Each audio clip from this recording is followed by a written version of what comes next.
Welcome. What a great turnout. Thanks everyone for coming out. And I know sometimes this is a quiet week, so brilliant to see so many faces. So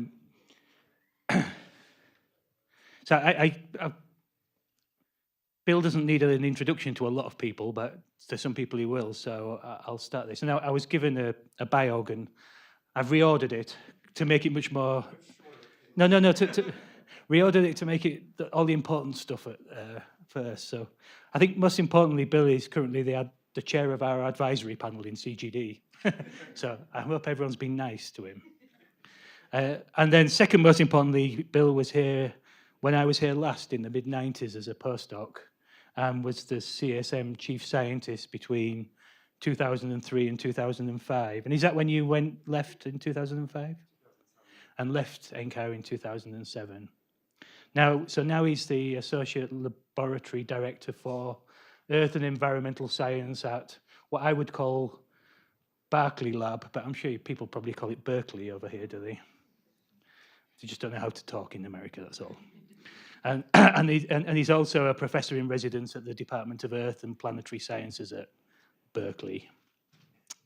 Personal research includes the interactions of greenhouse gases and aerosols, the coupled climate system, and the global environmental change. I'll cut this bit down. He's a fellow of a lot of things. And he graduated from Princeton and did his PhD in the University of Chicago. And today he's going to be talking to us about machine learning. So welcome, Bill. Thank you for coming. Thank you. First test is seeing whether I can turn on the microphone. Apparently I've succeeded. It's a real pleasure to be back and see so many friends and also fresh faces. So I'm hoping I'll meet some of you over the course of today or repeat visits back to Boulder. What I'm going to be describing today is work that I've been doing with a team. Perhaps first and foremost is my graduate student, Ankur Mahesh, who's at UC Berkeley in his third year. But this also involves a collaboration between the National Energy Research Supercomputing Center, which is housed in this building, at Berkeley Lab, with a view, of course, of San Francisco and the watchtower at Berkeley, and also the NVIDIA Corporation. They're key partners to all this. What I'm going to describe to you today is work that we've been doing with NVIDIA and NERSC and Ankur on looking at extreme weather using climate emulators. And this is quite a turnabout for me. I was really agnostic about machine learning until about a couple of years ago, where I had the pleasure of running an Aspen Global Change Institute where a number of people from NCAR came. And at that workshop, I realized that these emulators are sort of must-have, not nice to have. They're basically a killer app for looking at climate extremes. And so I'll try to make that case to you today during this talk. So I'm going to start with the motivation for looking at low likelihood, high impact extremes in the climate system, and describe what's been done to date using models of the class of CESM and other Earth system models to study them, and then why it might make sense to complement that work, not replace it, but complement it with work using data-driven forecasting. I'll spend a little bit of time describing NVIDIA's model, which is known as ForecastNet, and Four in this name stands for Fourier. There's a Fourier transform at the heart of it, and describe to you how its fidelity for looking at extremes using the same metrics used by operational NWP centers, and then come back and describe the huge ensemble HENS, which we've developed using ForecastNet. I realized I've given lots of talks about HENS, but I realized this is the birthplace of lens, and so it was high time for me to come give a talk at the place that invented large ensembles. This one's going to sort of do you a couple of orders of magnitude better. So we have a 7,500 member ensemble that we've constructed using these emulators, and I'll show you why that's useful a little bit later in the talk. So the extremes, I don't have to tell you why these have become important. We're spending all day, every day this week looking at the occurrence of a heat dome over the central United States that's driving heat extremes in the central part of the country to unprecedented levels for the month of June. We're interested in the project that I run at Berkeley Lab and looking at not only at heat waves, so that will be one of the very first applications of this huge ensemble, but also at atmospheric rivers. That's another thing we're going to study with the huge ensemble, and tropical cyclones. But one could then go on to explore other types of low likelihood, high impact extremes. The challenge with studying these phenomena is the term, not the high impact part, it's the low likelihood part, because it means that you have relatively poor sampling of them in the observational record. And so if you want to look at a once in a 500-year flood, you're basically challenged by going back and looking at written records from things like the records that churches kept in the middle, in sort of the Elizabethan era, to study when the last time an extreme of that category would have occurred. So it becomes very hard to look at them quantitatively.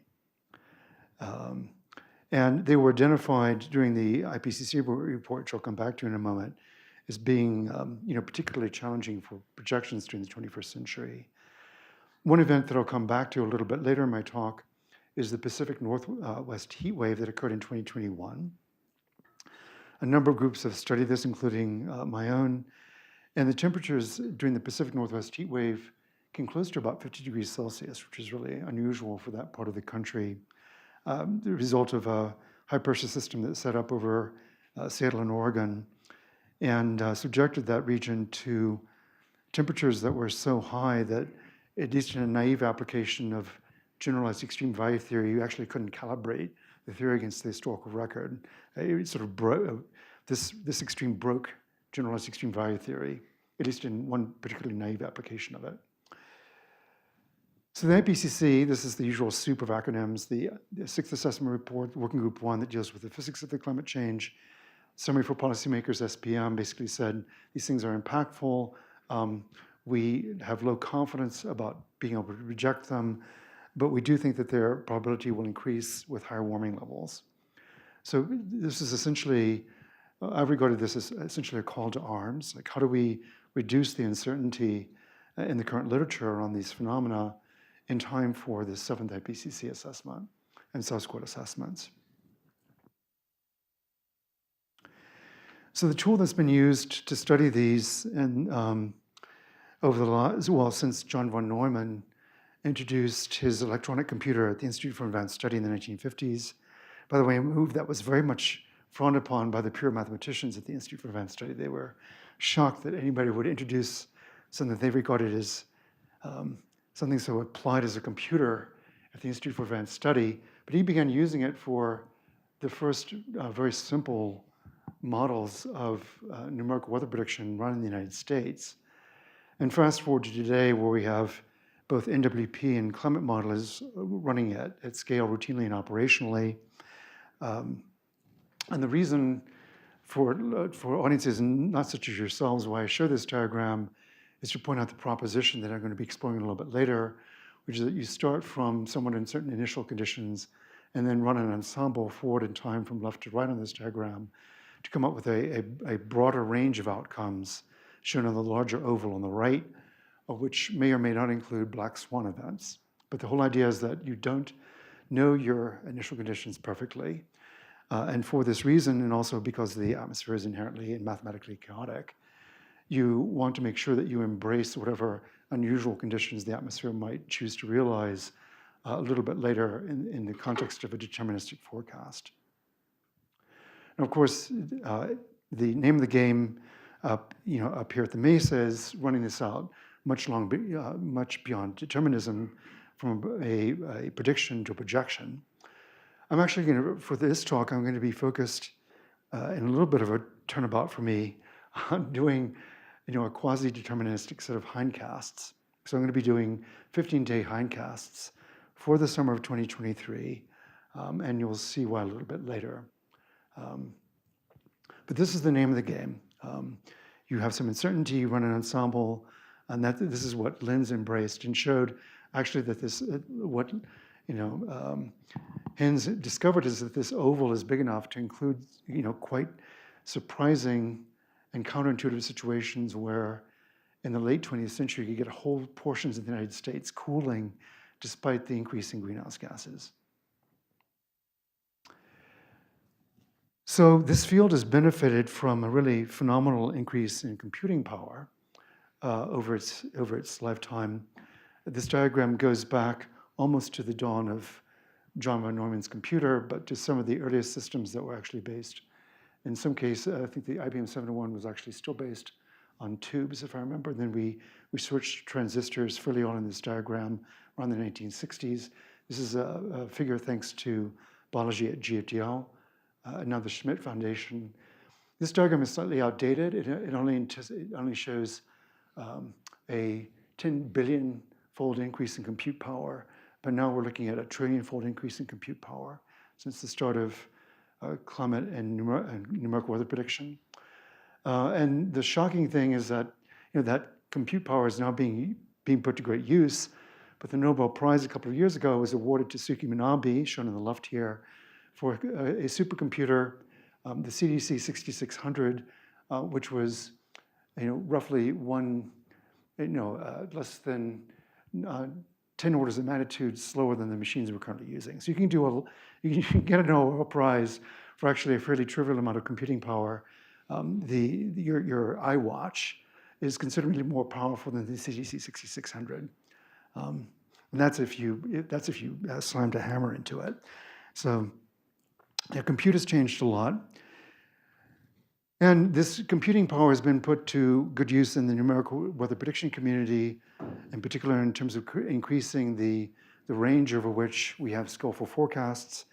This is actually going to be kind of integral to the latter part of the talk, because I'm going to be testing the emulator against against predictions from the European Center Integrated Forecast System. So this is the fidelity of these forecasts is going to come back as a fairly integral part of the way that we test whether or not emulators are giving us the right answer for the right reason. And the forecast skill, which is actually a fairly complex metric coming for IFS, but part of it is anomaly correlation coefficients and so forth, has been increasing steadily with time. So you can see it's up and to the right. So 3-day forecasts are now almost perfectly skillful, and this was almost a decade ago, and anticipates the rise of 10-day and now forecasts that are approaching the 14-day limit, which is inherent from Ed Lorentz's work on the chaos in the Earth's atmosphere. You can't, basically it's not possible, and it's been shown now that you can't go beyond 14 days, roughly speaking. So this is really a triumph of the community's ability to improve the physics of the models.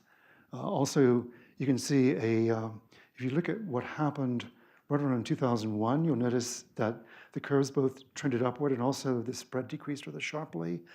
That event in 2001 was associated with the launch of NASA's AIM and PM satellites with a whole new set of atmospheric sounders, hyperspectral infrared sounders that provided much better information on the thermodynamic state of the Earth's atmosphere. And you can see that, so there's not only increased computing, better models, but also in 2001, a clear hallmark of better data being integrated into these models. So at this point, we have really excellent, we're able to reproduce the climate, at least retrospectively, with considerable amount of fidelity. Now I need to say a couple of things about despite all this, where do we stand in terms of being ready to look at low likelihood high impact extremes? Despite the intense efforts of the climate community, from the first assessment report up to the models that went into the sixth CMAP, which are shown on the lower right here, we've gained a factor of 15 in resolution, 16 arguably, laterally in each dimension, over a period of 32 years, 31 years. So it's, this is slow but steady progress, that's good. But this resolution of 30 kilometers is really not adequate to look at some of the more interesting extreme phenomena which are shown on the left in this diagram, which have length scales of, in some cases, just a kilometer. So the funnel, for example, of a tornado, the biggest ones are 1 kilometer across. convective systems about 10 kilometers, and they're occurring on timescales that are also relatively short. What has the toolkit that's been applied to this system is sort of this zoo of models shown on the right. And again, for this expert audience, I really don't need to go through those acronyms. And I'm also really pleased that NCAR, in conjunction with other parts of the laboratory, are in the process of sort of unifying the structure under CIMA. So that's really phenomenal progress toward being able to look at this through the unified modeling framework. But up until now, in the absence of CIMA, we've been sort of faced with dealing with this essentially a continuum of phenomena with a discontinua of discrete models that aren't terribly interoperable.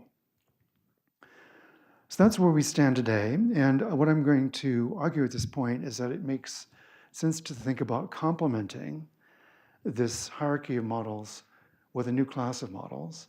This is, and I very much stress that these should be run alongside the existing models. These are not a replacement. I would never advocate replacing climate models nor numerical weather prediction models with these for a variety of reasons, but they do have some distinct advantages, and those advantages will really become apparent throughout the length of this talk.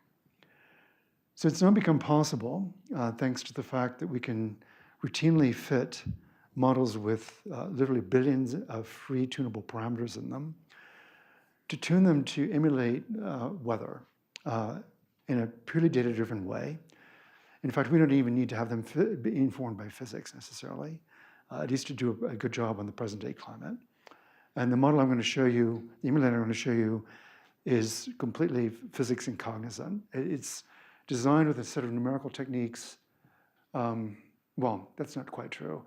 It's essentially solving for the greens. It imagines that every system it's trying to model, every dynamical system, has an underlying greens function. And greens functions govern the evolution of dynamical systems, things like the Maxwell equations for dynamic energy flows. They govern high energy particle physics. So you can, if you have a Lagrangian, you can write a greens function for it. This emulator sort of assumes it's a greens function for the climate system and then solves for it. But the amazing thing is that this system can, the distinct things I want to leave you with are that, in distinction with climate models, which take a very large team of people, and I don't need to tell this audience how big a team that's required, these can be stood up by relatively small teams of people in a very short period of time. So the first version of the ForecastNet emulator was stood up in roughly 24 person years. And my estimate for what it takes to build a version of CESM these days is somewhere north of a person millennium, right? So that's a fairly important distinction in terms of the nimbleness of this effort. And we have enough data now going back to the dawn of the satellite era, which is in the late 1970s, to be able to train it to be moderately skillful. The other distinction is the rate of gain of these systems relative to conventional models. And again, it's because they're solving a simple problem. They're just sort of doing an ultra-large curve fit, if you will, nonlinear curve fit. But in the space of just 5 years, starting from 2018 up to 2022, these models gained the same amount of resolution, in fact, more resolution in each dimension, both latitude and longitude, than climate models did over a 32-year time span. So they're gaining resolution. These emulators are gaining resolution much, much faster than either numerical weather prediction or climate modeling. And ironically, we're now stuck. The rate of progress is now dictated by we can't train on data we don't have, and at the moment our training data set is limited to what we can get out of the operational numerical weather prediction centers. So it's ironic we've exhibited so much progress that our rate of progress is now stuck on what the European Center can give us. So that's but anyway, very fast rate of gain in terms of spatial resolution. So we're now parked at the highest resolution we can get out of NWP or out of climate models for that matter. So ForecastNet was the first model to actually attain that resolution. ERA5 is now routinely used by a lot of groups worldwide.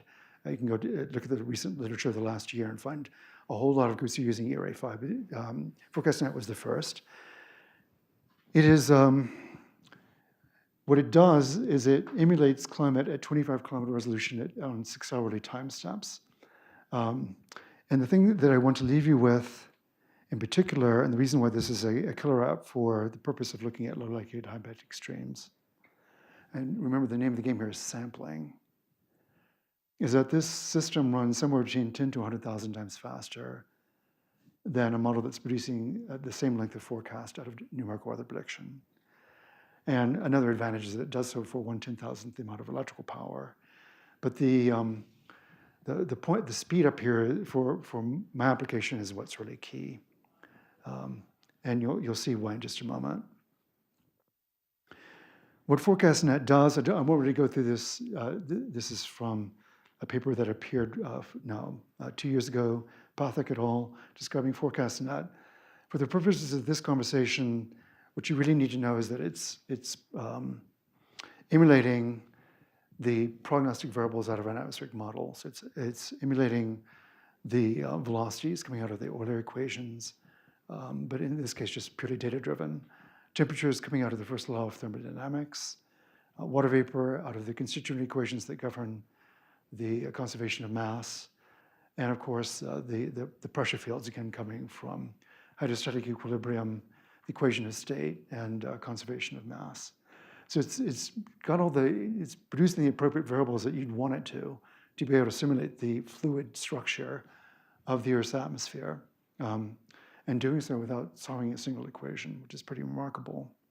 And we can come back during questions about why this is, I'm a theoretical physicist by training. This is almost a little bit too much of a, look more, I don't have my hands on the handlebars trick for me. We can come back to that during Q&A time. There's some things about this that are really puzzling to me as a physicist, how it's able to pull this off. One of the other things that I think is nice about this system is that it is entirely in the public domain. So all this IP is being given freely to the global climate community. And when I first heard about this from NVIDIA, I mean, NVIDIA is a for-profit company. And they are now, pardon me, one of the most valuable companies on earth, right? So when I heard that they were giving this away for free, I was like, you're nuts.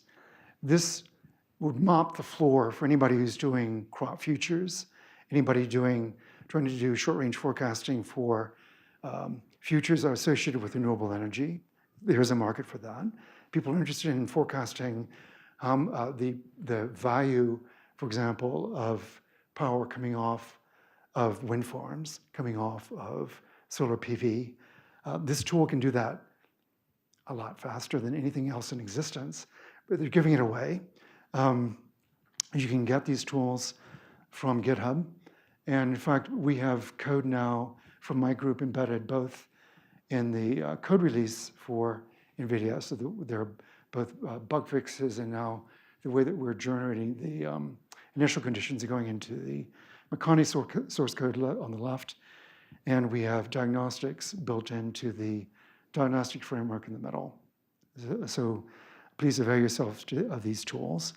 And one of our plans is actually to port this code base to Macs because NVIDIA has now ported their tools for using GPUs to the GPUs that are on the M series of Macintosh chips.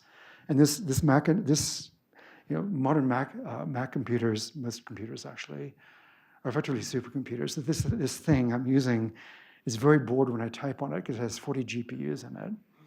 It's as fast as the world's fastest supercomputer in 1992. It runs at a teraflop per second. And it's sitting here watching me type. I'm sorry. sorry, Mac. Anyway, so the tools that the machine I'll be using for this talk is Perlmutter, which is one of 3 exascale-ish systems that the Department of Energy has deployed recently. So Frontier has been stood up at Oak Ridge, Aurora at Argonne. Pardon me, I'm going to get a bottle of water. And Perlmutter at Berkeley Lab. And the advantage of Perlmutter is that it's the only one of these 3 systems that's running the NVIDIA GPU chipset.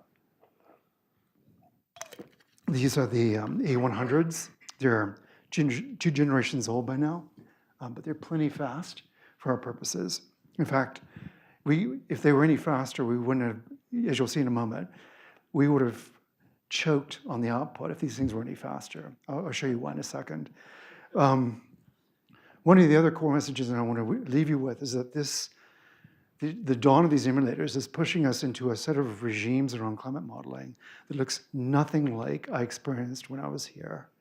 And it's because data has become the hardest thing to handle, not the computation.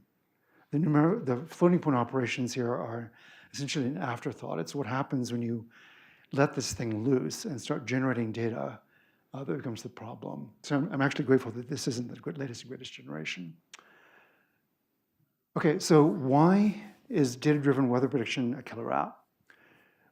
As I mentioned, we need a huge number of realizations of low likelihood high impact extremes. We can't get information on them out of the climate record, the observational record, at least the quantitative observational record. So in order to get this, we're going to have to get them out of simulations that are faithful to the climate system and that we can prove are faithful to the climate system. And so if we can somehow use data-driven weather prediction as a means of speeding up time, which I've just argued we can, then they become really valuable for looking at climate under fixed time invariant, annually cyclic boundary conditions, and just sampling that for a very long time. And then waiting for some needle in the haystack to arise, some black swan event. And so the trick here is and actually there's now some theoretical basis for this. If you assume that the climate system is ergodic, so what that in ergodicity in this sense means that the climate system as a dynamical system will explore every portion of the phase space available to it given long enough time, and will do so in a stochastic manner, then you can take a very long time series and chop it up into short segments. And in fact, then you can turn those short segments into an ensemble. And so rather than running for a single realization for a very long time, you can run a very large number of different samples of this ergodically driven stochastic time series in parallel, and effectively recreate an ultra-long time series just by running a lot of jobs at once. And that's, in fact, what we did. We were able, in 3 wall clock days, to simulate 10 million days worth of climate, 30,000 years, using this trick. And I'll show you what that implies. So the other thing that you need, and I'll show you why a little bit later, is that you need really large ensembles. So 10 to the n, where n is greater than or equal to 4 to converge the statistics. And by converge the statistics, I mean the statistics is like 4 sigma away from the mode of a distribution. Because that's when you're really getting to sort of things that go bump in the night. Okay, so one of the first proof of principle calculations that was done by David Hall at NVIDIA, and this was shown at a maths conference a couple of years ago.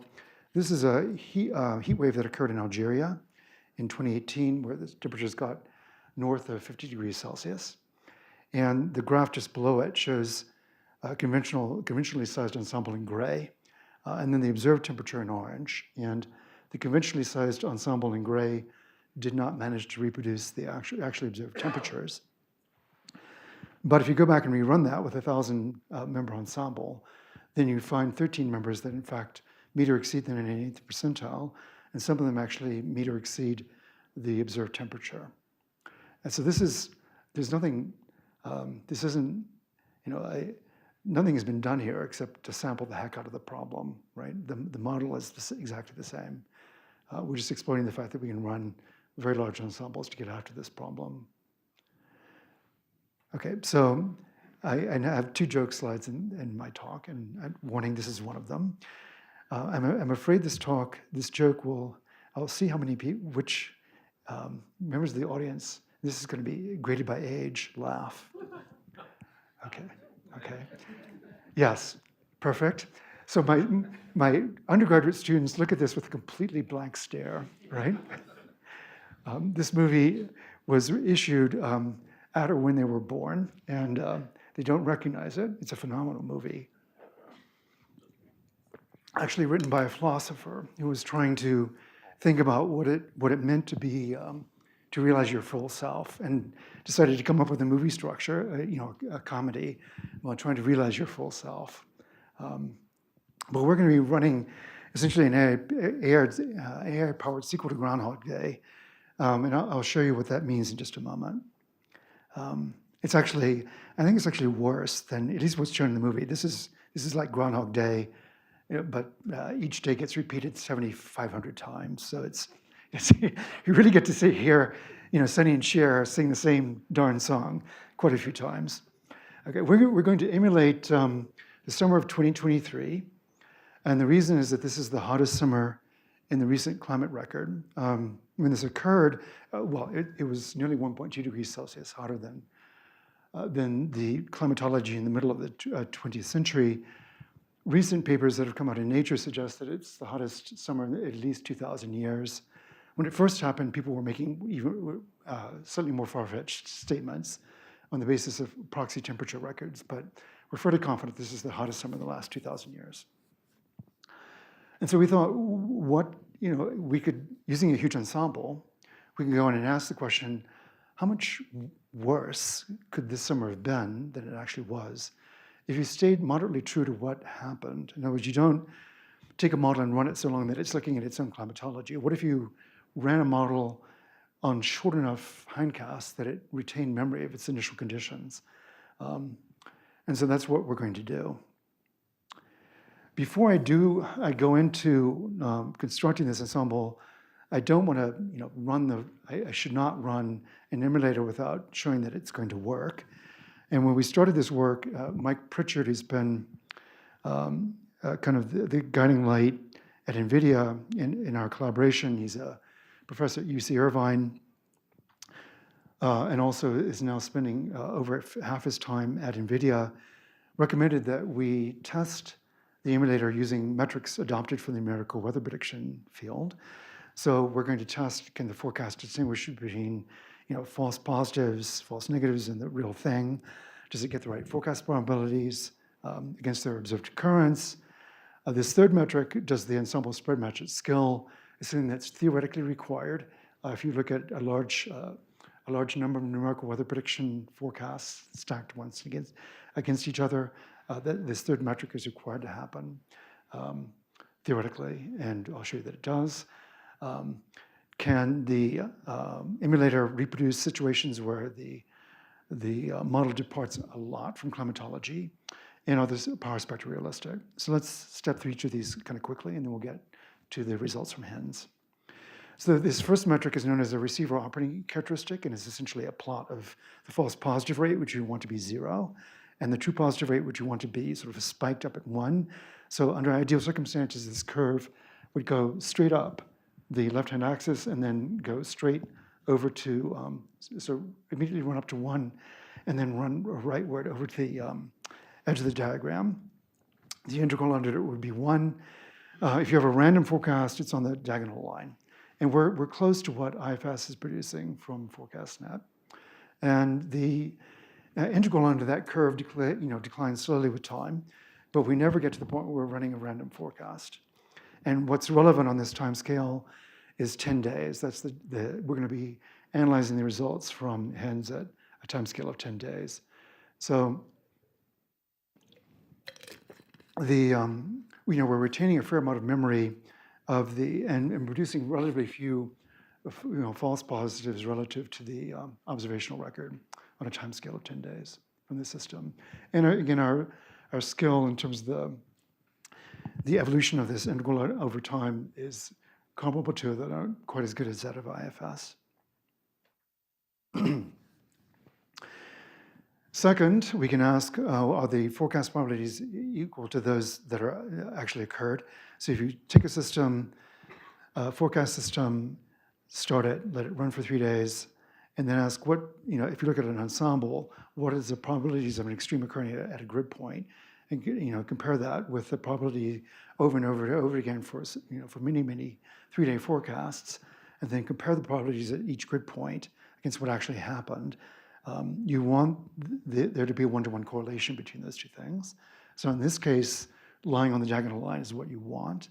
And we have, for 2 meter surface air temperature, which is particularly relevant for heat waves, we have performance that's comparable to that of IFS. So SFNO is spherical for a neural operator, or the emulator in this case. That's the blue curve. Great. The other metric one can look at is what's known as the continuous ranked probability score. This is going to be threshold weighted, so it only looks at extremes. This is measuring the distance between the cumulative distribution function for phenomena at the verification time for the forecast relative to what actually happened. Small is better, 0 is perfect. And you can see that neither the IFS nor ForecastNet are perfect. And there's a fairly large general cycle you can see in this 2 meter surface air temperature for obvious reasons. We're looking at northern hemisphere land, so you're just seeing the solar cycle. And again, our performance is comparable to that of IFS. There's a slow and increasing departure from the actual cumulative distribution function the longer the prediction you make. Other thing you can ask is, this is now getting to this third metric, how well does our spread versus RMS error metric compare to 1? That's the sort of the validation here. Let's start with just asking how does the model produce an appropriate amount of spread per unit time? And these are multiple variables, 2 meter surface area temperature on the left, 500 hectopascal geopotential in the middle, and temperature at 850 hectopascals on the right, and the answer is yes. And then you ask, do we produce this spread over RMS error ratio of 1? And we attain that for a whole bunch of different variables: 2 meter surface air temperature, geopotential height, temperature at 850 hectopascals, total column water vapor, moisture at 850 hectopascals, and surface pressure at a time of about 240 days. Okay, 240 hours, pardon me. So check this metric. Fourth metric, sorry, I'm taking you through this very quickly, but trying to get to the interesting bit, which is what HENS does, and the problems associated with running it. There's something known as a extreme forecast index, which measures your forecast against climatology. It's a unitless score. -1 means you're way below the climatology. +1 means you're way above. And this is meant as essentially a measure of, are you looking at unusual conditions? The emulator shown on the left looks extremely similar visually to the actual IFS operational system, again with scores that run from -1 to 1. And if you do this as a, oh, pardon me, there's a, where did I put that? Oh, yes, I'll come back to that joke. That's the second joke slide. That was a preview. There's another slide that's supposed to be right here, which shows the scatter plot, which is almost a perfect one-to-one diagram. There's a heat map. Fifth metric is power spectra, and there's some dissipation at the smallest length scales, which you get below mesoscale. Of course, you'd expect that from Nyquist's theorem applied to data that's at 25 kilometers, which we're getting from the European Center. But we do really well in terms of power spectrum matching against ERA 5 as our validation point here, both at 24 and 360-hour forecasts, or hindcasts, I should say. Okay, so the joke slide. And the joke is on me this time. So you can, of course, query generative art mechanisms now and ask for anything you like. And I asked, this is the mistake I made, you'll understand the mistake I made in just a moment. I asked for a chicken on top of an Everest of eggs, and this may be the Rocky Mountain range behind it. So it generated this picture, and I don't spend very much time on farms. So I didn't specify the sex of the chicken. And I have colleagues who grew up in rural California who literally fell out of their chair when they saw this picture because he realized I'd put a rooster who was claiming credit for all these eggs in place of the hen. And some of you evidently also don't know the distinction between hens and chickens. But anyway, this is, be very careful what you ask for from generative art mechanisms is a lesson of this particular slide. So let's talk about hens. Okay, so the way we're going to generate this thing is we're going to generate a large ensemble by creating perturbed parameter versions of the emulator. So remember, this model has 5 billion free parameters. Those come from a random number seed. We can train them against the same data and not get the same 5 billion numbers out. We generated 29 different variants of the model. Each of those models gets its own unique 256 different initial conditions. So the perturbed initial conditions on the left, different model variants are in the middle. We have not yet done physics perturbations during integration, although I figured out how to do that. And we'll see if my grad student has the stomach for taking that on. But we've done the left and the middle part. So here's what the HENS looks like. We have 29 different model variants. For each of them, we have 256 different initial conditions that are being generated afresh for each of these different start dates. We start on July 1st, 2023, and we run 29 times 256, or 7424 ensemble members for 15 days, terminate, and then start another simulation 1 day later, and run it again for 15 days and terminate. Run this out at the end of August. So one of the things that's challenging about this problem computationally is not actually, it's not the compute, it's the data movement. So we reserved 64 GPU nodes on Perlmutter with 256 A100 GPUs on them. Each day of each start day, so July 1st for 15 days, took roughly 50 minutes on that machine. Took us about 3 days to get this job done. We were just parked on the machine for those 3 days.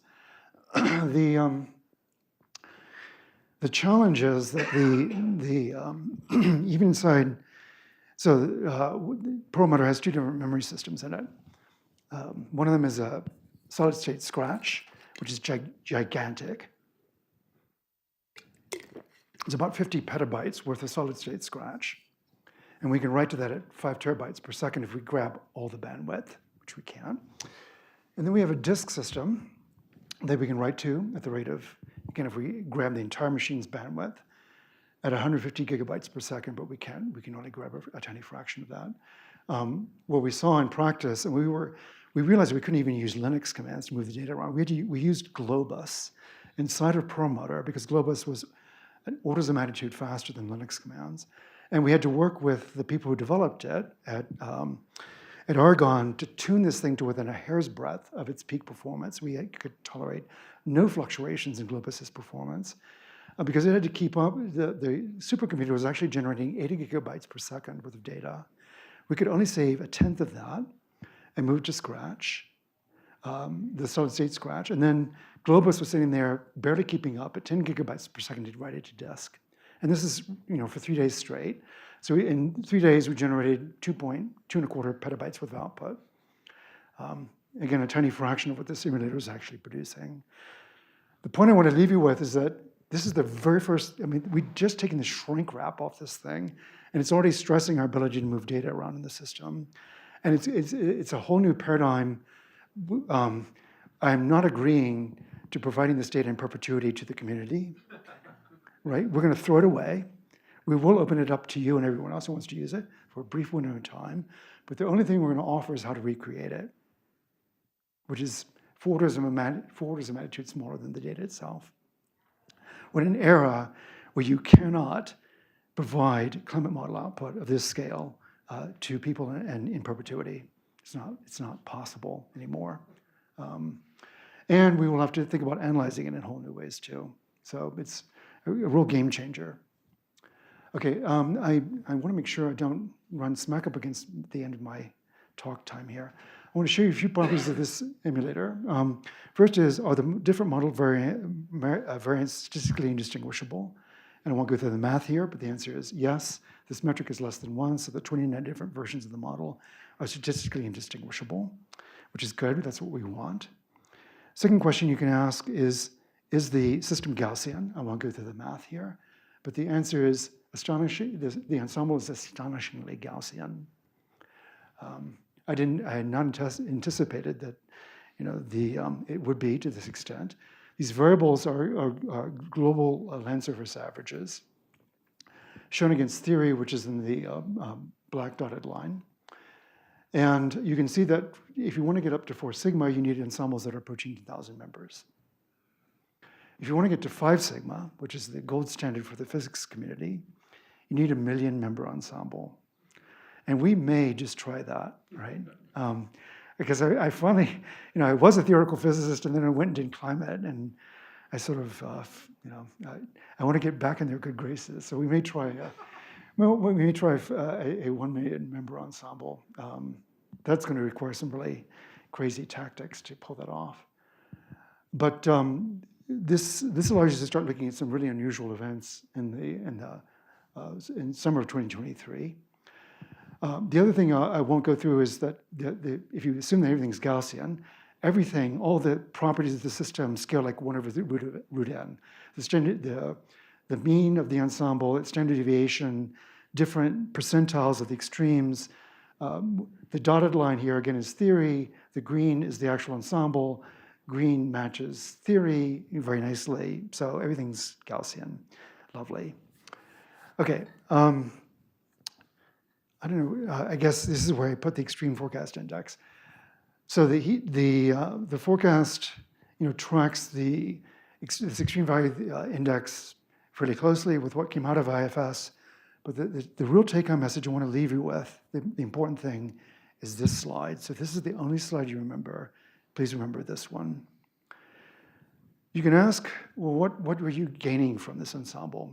The fact is that IFS occasionally would blow a forecast. It would blow a forecast of particularly unusual, particularly extreme events. And so IFS bust is the right-hand column in this table on the left. And in 95% of the cases where IFS missed an event, we captured it. Not because we're better, just because we beat the problem down with brute force statistics. So this contrast between 3.5% and 0.15%, it's just shoveling ensemble members at the problem. And this diagram on the right is a heat map, which is sampled from every time that IFS blew a forecast. So we've got 3 versions of reality: HENS, the IFS, both of which are looking at 10 days from initial conditions, and then an ERA 5, which came up after the fact and sort of mopped up. And what we asked for is give us every instance where the IFS missed an event relative to ERA 5, and did we capture it? And the answer is yes in 96% of the cases. So if you think about this in the context of running an emulator in parallel with numerical weather prediction, this is a really enabling capability, right? Because you could be, INSEP or the European Center could be running these things in parallel and looking for black swan events using an emulator that's trained on the parent model and making sure that they don't miss some really extreme event that they'd want to warn the public about. And this is like proof positive, because we know what happened in the year summer 2023, that this system is highly skillful at capturing really unusual, really extreme events that were missed by the original forecasting system. And I think I'm talking to the National Oceanographic Administration on Friday. I'm hoping this is what they view this as a positive. We'll see. And coming back to the Pacific Northwest heat wave, so, again, IFS missed it. The gray lines here, ERA after the fact, captured it in orange and red. We also captured it in green. Okay. I want to leave time for questions, so I'm not going to go through some of the other interesting properties of the system in any great depth. I'll just mention quickly here that unlike most conventional numerical and climate prediction models, this system which have weak scaling. It's the property of the way that they use computing resources. The simulator has strong scaling, so that's a really important advantage relative to conventional models in terms of its ability to run the same problem and make effective use of more and more and more compute resources. It can be retrained in under a day.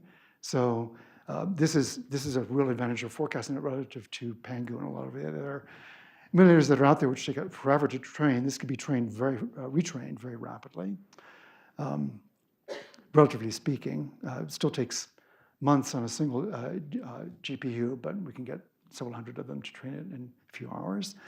And the last thing I want to leave you with, and this is thanks to a diagram from Bjorn Stevens, the thing I want to leave you with, it's another a bit of a game changer, is that we as a climate community have to think about what do we save from these systems going forward. And I'm arguing that it's the means of reproducing the data, not the data itself.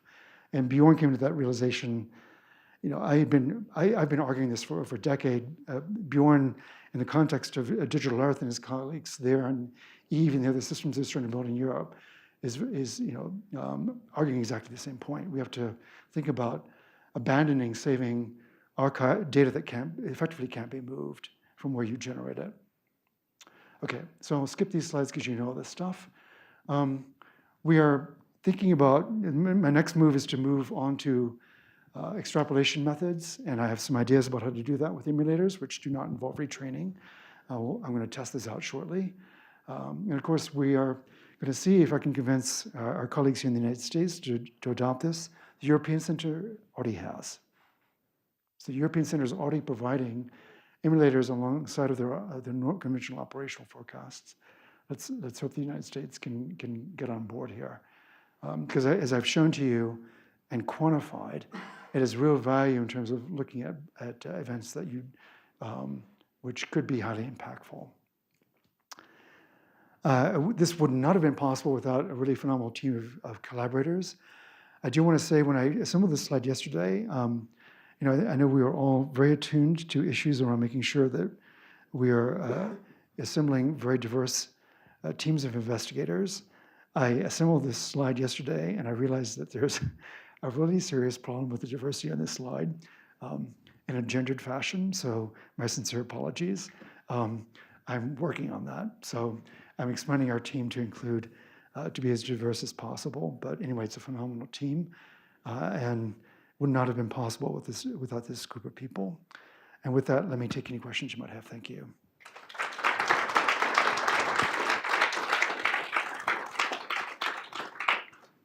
So, questions? Yes, please. The mic's on, I assume. Thanks a lot, that was fabulous. So my understanding, so you have ERA, and you train a time-stepping rule, and then you're sampling it a ton. It seems to be fabulously Gaussian in the output. Yeah. Could you skip the middleman and just try to train the statistical moments on ERA? Yeah, you could. We didn't know. I had no idea what the properties of the ensemble were going to look like. We didn't know it was going to be Gaussian. And I also don't know if this is a universal statement or not, right? Because this is the first time anyone has constructed an ensemble of this size and this duration. So we're unseen to this in Europe in sort of a storytelling mode on a few isolated events, and some other people have done this on single events. This is the first time anybody's run 90 days worth of this stuff. So I don't know if this is a universal property, but yeah, you might be able to just skip the training the emulator, and that's to be continued. So we need to see what happens with other people construct huge ensembles. And the other thing I would say, so one of the reasons why I don't, remember this was for global land averages, right? We're seeing z-scores that go up to 8 and stuff in the actual raw instantaneous data, so big departures way above 4. And the other things that we're going to be doing with this data that get a little bit more interesting than just looking at means are things like asking, one of the first things we're going to ask is, do tropical cyclones obey diffusion laws? So you can ask, do they spread like the square root of time? If you look at 1,000 of them, they treat a tropical cyclone as a point particle and then let it loose in a flow. Look at several thousand emulations of them. Does it look like a diffusion problem or not? You couldn't answer that with a small ensemble. We can. And we can solve for that diffusion law. So we're going to solve for that. That's the sort of thing you absolutely could not do without this. So I think there are a lot of interesting applications for it, and we're going to try a few this summer. A quick question, thank you. Yes, Keith. On longer time scales, you would get contributions from forcings like CO2 emission trajectories. Yeah. But that can happen on smaller time scales of forcings external to your model. Yeah. And I'm wondering for just how is like the diurnal cycle of shortwave represented in this model that looks like it's with the ergodicity and how do you represent the diurnal cycle of shortwave in these neural nets? Yeah, they realized they needed that. So they put in, it's trained on the cosine of the solar zenith angle. Is how it knows about that. There's no so those of you who don't know me, my personal research is in radiative transfer, right? So I put in RTM into CSM. I built earlier versions of the radiation code. This is shockingly free of everything that I know and love. Like there's no radiation in this thing at all. And Keith, the thing that's even more disturbing is that the relevant physics for doing radiative conductive equilibrium, which most definitely manifests itself on 14-day timescales, that physics is entirely missing from the system. It knows nothing about diabatic heat loss due to radiative transfer. Nada. And yet, Chris Brotherton has managed to train this thing so that on climate model outputs, it is, can run for decades. And how it's doing this is, I promise you to come back to this point about physics. How it's doing that and also getting meridional moistatic energy transport, which is completely dictated by, well, some of that in the ocean transport, by the top of the atmosphere gradients in top of atmosphere energy fluxes. Again, the system has no radiation. I have no clue. So this is the lick my no hands, deal with these emulators, and I think somebody needs to investigate it. There's a question in the very back. Yes, please. Yeah, great talk. I have a question, I guess, regarding how you generated the ensemble. It sounds like you generated the ensemble with perturbations to initial conditions and perturbations to the model itself. Yeah. So I think I have a two-part question. The first part being, how did you perturb the model? Specifically, was it just the initial weights of the model itself? And secondly, do you have a sense of the variation or the variance from each component, the initial conditions and the model perturbation? Well, I don't have that in my talk. We did solve for both, and look, you need both to get that RMS to spread ratio to hit 1. But yeah, we've separately analyzed that. We just, you've got 5 billion parameters, we just seeded them differently, and let the training algorithm, have at it. So, that was pretty easy. Generating the initial, there are a lot of different ways of generating initial conditions. Our colleagues at NVIDIA were initially sort of hitting the model with a hammer. They were introducing huge perturbations in the near surface pressure. We've done something that's a good deal more skillful. I'm not going to talk about it because we're just in the process of getting that written up for publication. I knew that was going to be the hardest thing. And getting the initial conditions right was actually by far the hardest part of getting the ensembles to be worth anything. Yes, please. Very nice talk, though. You talked several times. You mentioned, making sure your model stayed within the climate window, and I'm wondering how this could apply to climate models when we know we're moving outside that window. We're moving from an interpolation problem to an extrapolation problem. Yeah.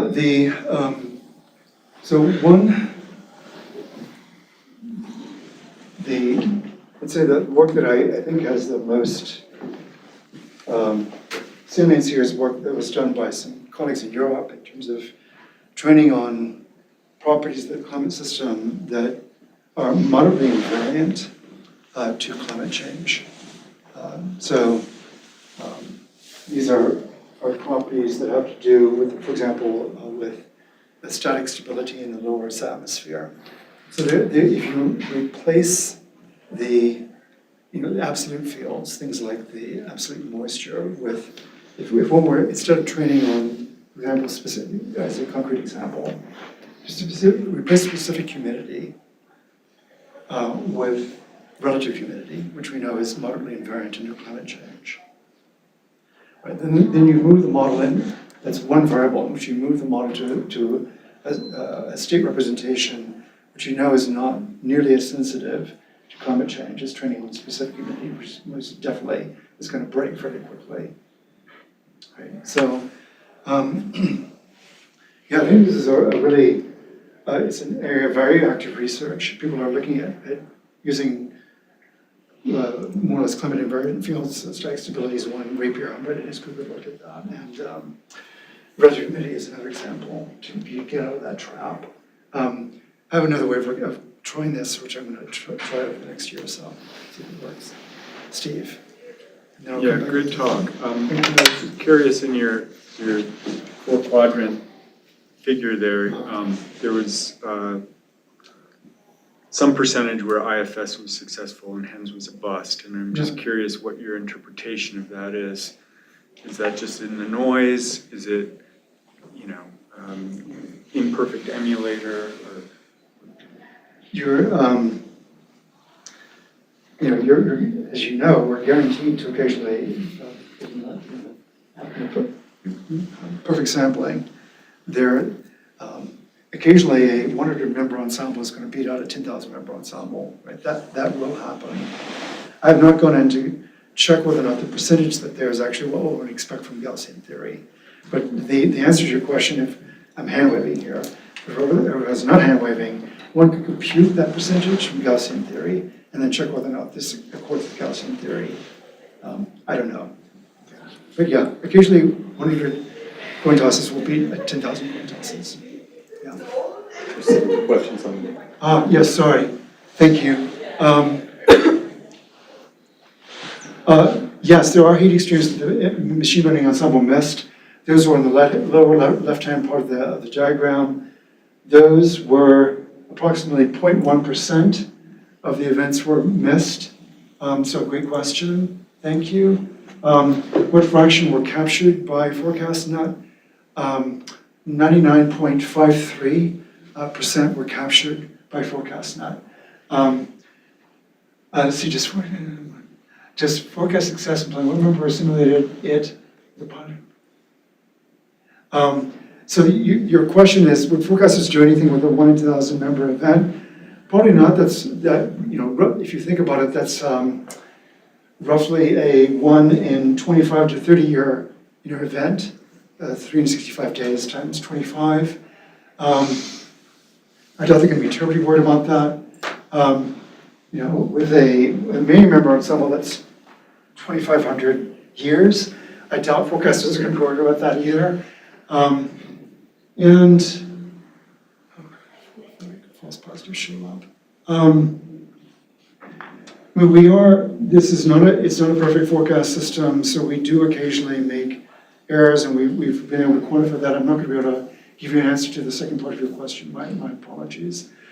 I don't know what forecasters will do with this system. One of the things we've talked about is going back and writing a paper called Undoing the Blooper Reel. And so where we take particularly conspicuous blunt forecasts from the numerical weather prediction community and rerun them using the emulator and ask whether or not the emulator could have sort of gotten the right answer and with what percentage. I don't know. Great question, thank you. Other questions, Peter? So at one point you said, We are way over time here, so I just consider people's time. So, yeah. at one point you said there were 29 different models, each doing 256 experiments. Yes. So I didn't understand what 29 different models were. These are, think of them as being models that have statistically indistinguishably different ways of learning E-ray 5, right? So it's as if I gave you, a lot of different curve fits that you could not distinguish by eye to a set of underlying data. That's effectively what these 29 different Mori variants are. Yeah, they're statistically indistinguishable. John's about to give me the hook here. John, If you want, it's a burning question. If there's no burning question, Bill's around for lunch and this afternoon talking to people, but you might be able to sneak onto his schedule if you need to. But otherwise, let's thank him one more time.